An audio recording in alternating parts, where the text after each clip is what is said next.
Hello guys and welcome back. So let we continue the our RHCSA exam important point series. So the next important points you can expect from the operating systems is the first point is boot, reboot and shut down a system normally. So if you work as a support engineer, so you should know that how you can boot system like in different targets, how you can reboot and how you can shut down, you can schedule shut down as well. So these are the couple of options you should know that how you should know. The next is boot system into different targets manually. So as I mentioned earlier, so you should be able to boot system into different targets. The next is interrupt the boot process in order to gain access to a system. Let's say you are having some problem in your server and you want to debug it. So for that, you need to interrupt the boot process to move into a different targets or run level. So in that case, you should be able to interrupt the boot process in order to gain access to a system. So this you should know. The very next point is identify CPU memory, incentive process, and kill process. So there are a lot of processes that run in the system. So you should be able to handle these processes as per requirements. You should be able to kill these processes and identify CPU memory incentive. Like if a particular process is consuming more CPU or memory, so you should be able to identify that process and if required, so you should be able to kill that process also. So that is also a very important. Next is adjust process scheduling. So process scheduling you should be able to do. So these are the important points you should know. The next is manage tuning profiles. Manage tuning profiles. So if you want to know what is tuning, so you can watch my upcoming videos. So I will explain everything in my videos from the RHCSA exam perspectives.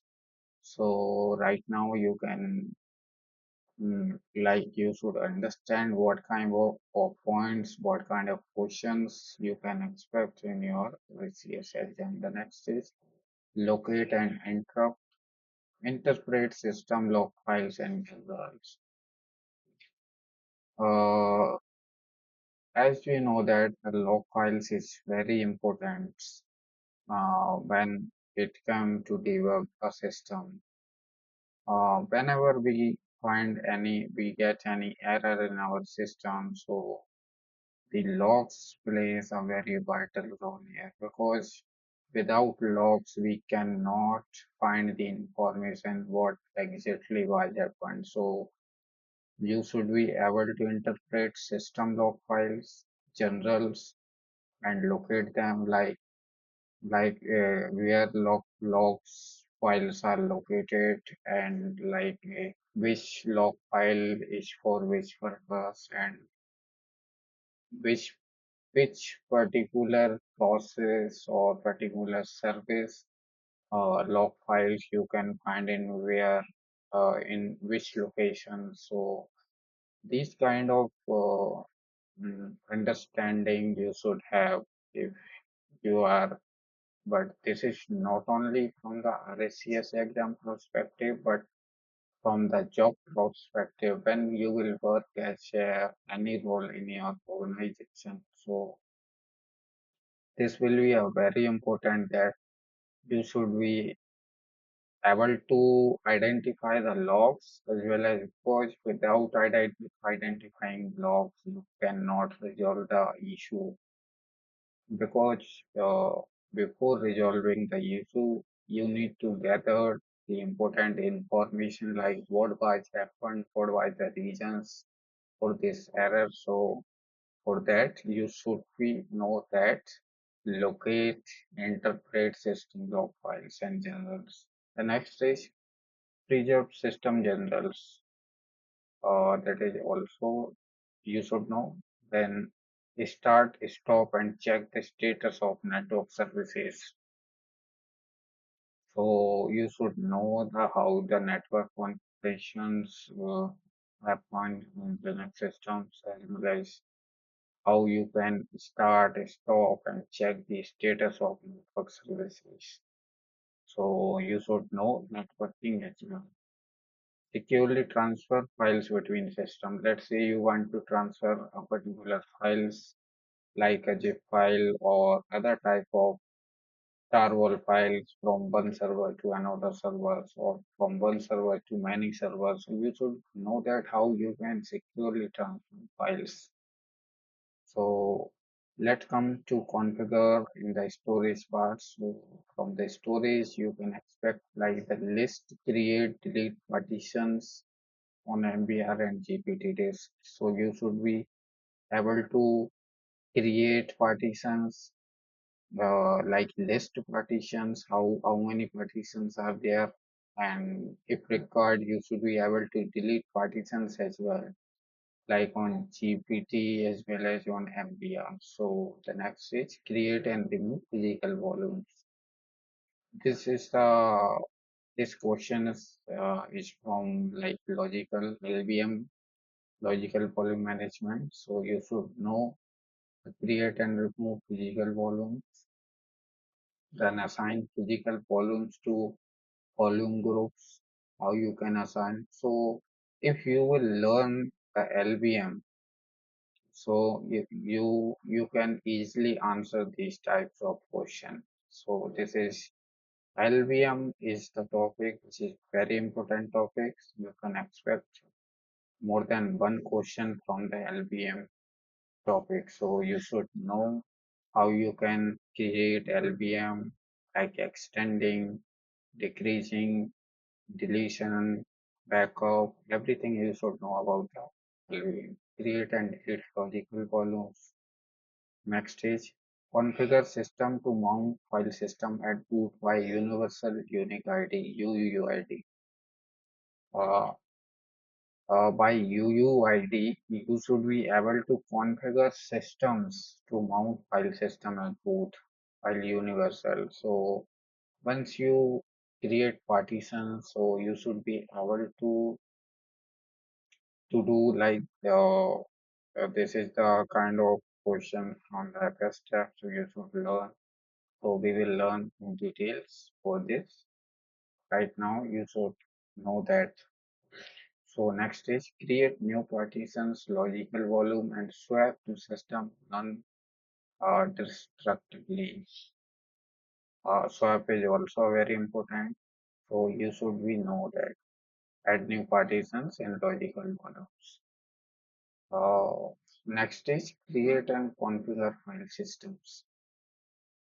From file system part, you can expect questions like create, mount, unmount, and use different kinds of file system like PPA, ext4, XFS file systems, mount and unmount network file system using NFS, configure AutoFS, extend existing logical volumes, create, configure, set GID directories for collaboration, diagnose, correct file permissions, problems. Next is deploy, configure, and maintain system. Deploy, configure, and maintain system. Like schedule tasks using at and cron. At and cron both are different utilities for scheduling tasks in the Linux system. So you can expect questions from cron. There is another term is that is anachron. So you should know how cron, anachron, and at work. Then start, stop services, and configure services to start automatically at boot. Configure system to boot into a specific target automatically. Configure time service clients. Install and update software packages from Red Hat Network and remote repository from the local file system. Modify the system bootloader. That is also manage basic networking. As I mentioned earlier, this is very important. You can expect many questions from the networking part because without networking, you cannot like whether like you are going to give your exam from your home like remotely. So you should be able to configure networking because without configuring the networking, you cannot set up your environment to appear in the remote exam. So you should know that how you can configure networking. So there are certain videos on that also. You can go through that. So you should understand like configure IP version 4 and 6 addresses, configure hostname resolution, configure network services to start automatically at boot, restrict network access using firewall CMD. Then from the users and group management, you can expect questions like create, delete, modify local user account, change passwords, adjust password using for local user accounts, create, delete, and modify local groups and group memberships, configures per user access, manage security. This is the security part of Linux.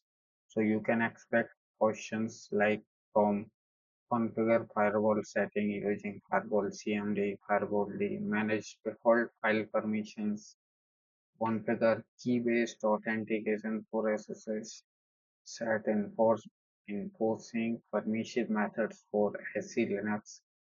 SE Linux, that is security enhanced Linux. So from security, you can expect more than one question. So list and identify SE Linux file and process context, restore the default file context, manage SE Linux port labels, use Boolean setting to modify system SE Linux settings, diagnose and address routine SE Linux policy violation. Then manage containers. Find and retrieve container image from remote registry. Inspect container images. Perform container management using commands such as portman and Scorpio. So I will make video on Postman, so you can watch my upcoming video how you can manage containers by Postman. So perform basic container management such as running, starting, stopping, running containers. Run a service inside a container. How you can run service inside a particular container. Configure a container to start automatically as a system D service. This is also very important.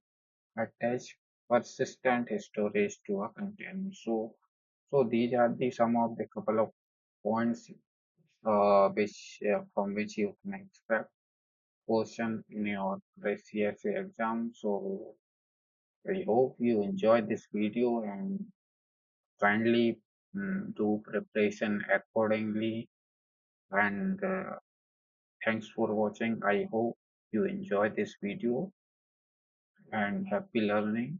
Thanks for watching.